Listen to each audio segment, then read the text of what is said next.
Purple Daily is daily Vikings entertainment. We just want the Vikings to win a Super Bowl before we die. I will ride with this group. Seriously, man. Please. And away we go. Let's make our official picks here, gentlemen. Vikings at Seahawks. We'll take you through some key questions, what the Sharps are saying, current playoff seeding odds, and things like that. But first, a shout-out to the exclusive personal injury law firm of Purple Daily. That'd be Nicolay Law. Russell Nicolay and his team are just your normal everyday folks, the ones you see around the community, walking the dog, maybe at your local watering hole. The difference is they happen to have law degrees and the expertise to help you get the compensation you deserve after an accident. So if you've been injured or you or a loved one, get a hold of Minnesota's local award-winning injury lawyers. Get Nicolay, nicolaylaw.com, or give them a call at 1-855-NICOLAY. The annual Vikings-Seahawks game, boys. It's unbelievable how much it feels like they play there. Yeah, and the ratio of games played in Seattle versus Minnesota seems off too, right? Yeah. And there was like the Blair Walsh playoff game. Although if you were to ask me at the beginning of a season, home games wise, do you want the Seahawks? Got to be honest, probably say no. What for playing in Seattle, or what are you talking about? No. I'm saying if you were to ask me games here, okay, so like you've got your 4 division games or 3, and then to say, okay, the opponents are going to be that come to play the Vikings. Like you can have the Seahawks come here. The Seahawks just feel sort of meh to me. Yeah, they're not like the big ticket that like Stephon Diggs coming back. Right, exactly. Right? Okay. Exactly. No. Disrespecting the Seahawks. They're always feisty and competitive though, even when they're not supposed to be. They've kind of built do something. A lot for me. So, what are you most confident in on behalf of the Vikings this weekend? I'm confident in that Geno Smith's going to play. He's hobbled, and that the Vikings defense is going to cause him problems. They'll blitz enough. He is going to, and he has certainly not had a great year, but I'm just confident that they will contain him. I'm actually probably more not concerned. I'm actually probably more worried offensively about what the Seahawks can do on the ground. But I think that the Vikings defense, led obviously by Brian Flores' game plan, has a very good chance to make this a long day for Geno Smith. And of course, if he gets hurt or comes out, Sam Howell comes in. Hooray. And if he gets hurt, I think their third quarterback is Jaron Hall. Double hooray. So I think the Vikings defense will do a pretty good job of making this a long day for the quarterbacks. Yeah. You know, with Seattle, they don't really do anything exceptionally well, but they're not really bad at anything. Like they're 14th in points, they're 15th in defense. I looked at the same thing you're saying. Literally, every major statistic, in touchdown passes, they've only had 14 with Geno this year, but like in every meaningful type of stat, they're like 15th to 18th. So they're legitimately the most average football team there is. So you can't discredit them, but you shouldn't be necessarily afraid of them either. I would say, though, the thing I'm most confident in is just I believe the pass rush will just get home against Geno. And I don't believe speaking of them not being successful, like the Seattle running offense, which has been a problem for the Vikings rush defense, like they should have no problem against Ken Walker. So I think the Vikings just defensive front, my long-winded way of saying that, their defensive front, getting after Geno, stopping the run, I'm confident in that. Yeah, it's kind of even like their quarterback is like pretty good, and he's definitely not a train wreck. You can win some games with everything is like a gravitational pull toward. Yeah, like it's pretty good. Right. So I would say, the thing that I am the most confident in is getting pressure on Geno against that offensive line and Flores' creative scheming, and getting Geno to make mistakes. If you look this season among the, 44 qualified quarterbacks who've played enough snaps, when faced with pressure, no quarterback has thrown more interceptions than Geno Smith. 11 interceptions when pressured this year. Now, he's been pressured a lot, like 40% of his dropbacks, but you can definitely get in that dude's face, fluster him, and force him into some mistakes. So his passer rating when pressured is 57.1, which is 35th among the 44 qualified quarterbacks. Now he can't move. And now he's less than 100%. So to me, that's kind of the key, that if the Seahawks can make him comfortable and he can start to hit some of these, because they have weapons in the passing game. Yep. Jackson Smith and Jigba has taken a big step forward, but the Vikings have to find a way to put pressure on him and then allow him to turn the ball over a couple times. Okay, what are you most nervous about on behalf of the Vikings? The forecast.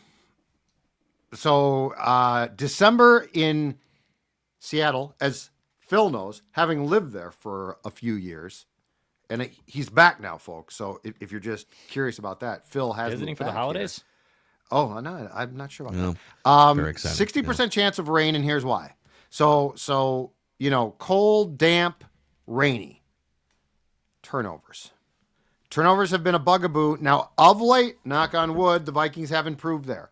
But turnovers, if you were to look at the few things that have probably plagued or been a bugaboo of the 2024 Vikings, turnovers would probably be number one. Now, they've done a great job of forcing them, and actually are plus in turnover differential, which is absolutely saved their bacon.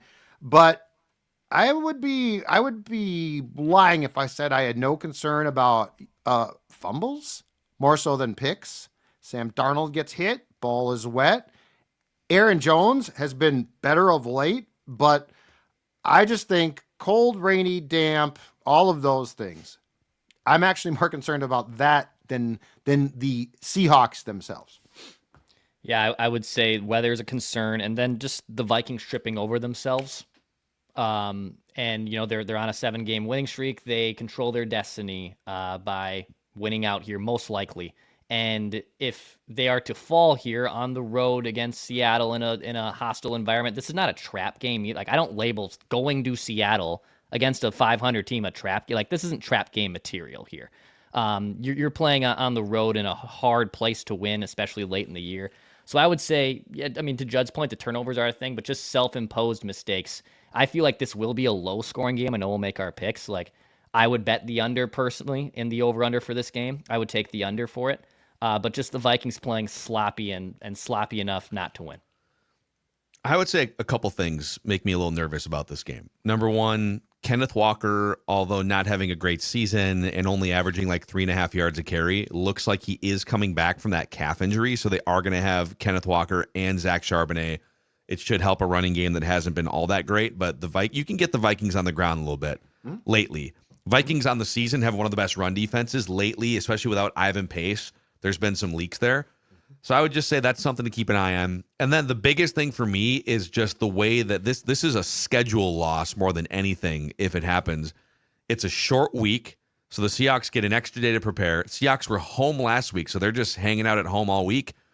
The Vikings it's one fewer day to prepare, and you're traveling all the way out west for a 2-hour time zone change.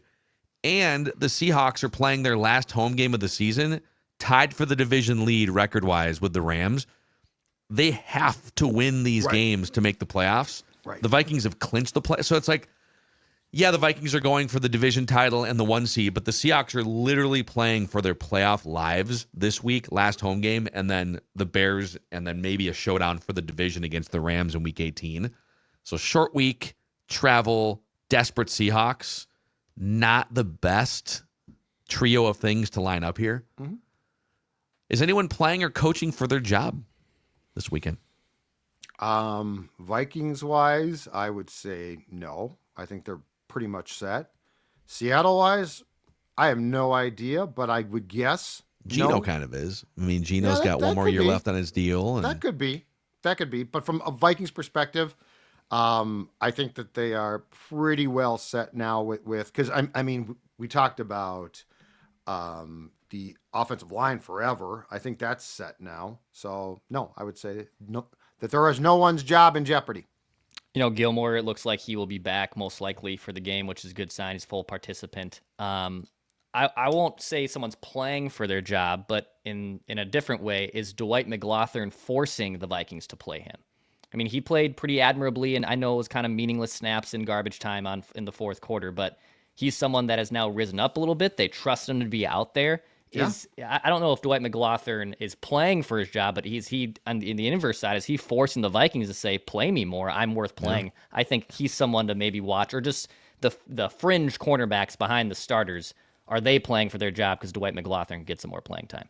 I like it. Yeah. Okay, playoff odds right now. Vikings are in the playoffs, so they have a 100% chance to make the playoffs. They have a 31% chance to win the division, which is kind of double from what it was before the Lions' most recent loss, and a 7% chance to win the whole bleeping thing. I'll give you just the Super Bowl percentages here. Chiefs 19%, Eagles 15%, Bills 14%, Lions 12%, and then tied for fifth are the Packers and the Vikings, both with a 7% chance to win the Super Bowl. Okay. Impressive. That's pretty okay. Well, it shows you, with all of the guys Detroit has out, I'm telling you right now, Green Bay concerns me more. Yeah, the way they can run the ball, Green Bay. Yeah. And Matt LaFleur, really just a great second half of the season coach, too. You look at the work that they've done. They're really clicking. Yes, exactly. Yeah. That's going to be a fun, just to look ahead a little bit. That'll be a fun matchup next weekend. What are the Sharps saying about this game via Action Network? I'll just read you a few things here. If the Seahawks close as underdogs against the Vikings, which right now they're 3-point underdogs, it will be their 10th consecutive game as an underdog dating back to Week 6. They were last favored in a game back in Week 5 against the Giants. Seattle is the first team in the wild card era to be listed as an underdog in 10 straight games while owning a winning percentage above 500 straight up at the end of the stretch. So Vegas does not think that they are an above 500 team, it sounds like. On short rest, Sam Darnold is just 2-7 straight up in his career. That's not a great trend. That's an interesting stat. Although, but yeah, it's Jets. The Jets are 2-7 with any trend back when he played. Playing on Monday Night Football and then having to hit the road has historically been a tough spot for teams, but not as much recently. Teams that play on Monday night and then go on the road are 12-5 straight up this season, as well as just above 500 straight up since 2021. So they're 33-31 straight up since 2021. It's good. Mm-hmm. The NFC North is now 30-10 straight up against other divisions this year. The second best record for a full season by any division outside their division since 1990. Wow. So the NFC North just dominating. Wow. Geno Smith is a much worse quarterback at home versus on the road. So at home, he's 3-5 straight up with 8 touchdowns, 11 interceptions, and an 84 passer rating. On the road, he's 5-1, 6 touchdowns, 2 interceptions, a 97 passer rating. So Geno Smith at home, you'd rather face him in Seattle, apparently, than somewhere else. Mm-hmm. And then I'll give you this last one here. Geno Smith faces a stingy Vikings defense. Since 2022, Geno has faced 15 teams that allow 20 points per game or fewer, which the Vikings do. He is 4-10 against the spread against those stingy defenses, failing to cover the spread by an average of 4 points per game. So Geno Smith versus great defenses. Geno Smith at home, not great. Bob. Vikings are 3-point favorites. 68% of the bets are on the Vikings, but 51% of the money is actually on the Seahawks. So it looks like you're getting some bigger money, maybe some sharp bettors coming in on the Seahawks here, taking those 3 points. So we'll make our official predictions here and picks in just a moment. Let's shout out Black Stack Brewing here, though. Black Stack, you can find them inside U.S. Bank Stadium during Vikings games all over the state of Minnesota, from Grand Marais to Rochester, from Winona up to Fargo, and expanded distribution into Wisconsin, Nebraska, and South Dakota. The tap room is phenomenal, by the way. You see some pictures here on the YouTube channel. It's inside a former Spam Can factory. Extensive beer selection and also hard seltzer cocktails, boozy slushies, a 190-inch big screen TV, food trucks, pop-ups, couches, lounge chairs, just a really cool place to hang out, bring a group of friends, maybe watch a game. Blackstackbrewing.com to see what events they are hosting this month. And then Federated Insurance. Been a great partner of ours here on Purple Daily over the years. Like having a great offensive line for your business, Federated Insurance is all about staying focused on safety and preventing claims and risk management while you stay focused on growing your business. Federatedinsurance.com to find a full list of industries that they support and to find out more about their company history. Remember, at Federated Mutual Insurance Company, it's our business to protect yours. So on the season, all three of us are 11-3 picking Vikings games straight up. Against the spread, Declan 10-5. I'm at 8-6. Judd at 6-8. Vikings are 3-point favorites. We'll start with Judd. Who wins and by how many? So when I've gone against the Vikings, I've just been bitten in the ass. So I'm going to go Vikings, and I'm going to say that they cover. Because when I've tried to split that, I think I was in first or second place at one point against the spread, but then I got too cute. So I'm just going to go Vikings win, Vikings cover, and let the chips fall where they may.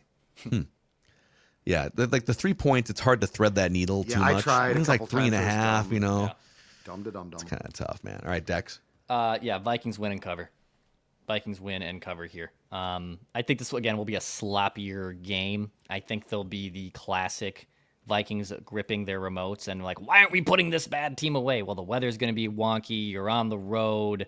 I think this is going to be a heavy running football game with Aaron Jones and Cam Akers, etc. I don't know if we'll see that many down the field threats. So I think it's going to be a sloppy game, but Vikings win and they'll cover. High and tight. Man, there's so many factors here. Do it. This is a hard game on the schedule. Do it. It's a hard game on the schedule. Schedule loss. Do it. And the Vikings, man, then they got these are three tough games down the stretch here. No question. Gauntlet. I'm going to say Vikings win and cover, but it's the least confident I have been in that prediction all season long. You didn't want to. You're going to be kicking yourself if Seattle wins. No, I don't know. I mean, the Vikings have been awesome all year. They have taken care of business way more often than not against teams that they should. Yep. And like the only two games they've lost are against really good, accurate quarterbacks with high-powered offenses. So, yeah, things get weird in Seattle, and the weather definitely plays a factor, but they should. It's going to get weird for Geno Smith, too, so keep that in mind. And Seattle's not a bad team. Like, the last bad team that the Vikings will play was the Bears. Yep, and the Lions with that defense. Woo! Them's fighting words. Ford Field, baby. Just clip that one, Lions fans for social. So, all right, let us know in the YouTube comment section after you click subscribe and like on this episode, por favor. And let us know who you think wins this game and by how many points. And then we'll see you for Vikings Vent Line right after Vikings and Seahawks. For the Sports Dad, for Dex, I'm Phil. And we just want the Vikings to win a Super Bowl before we die.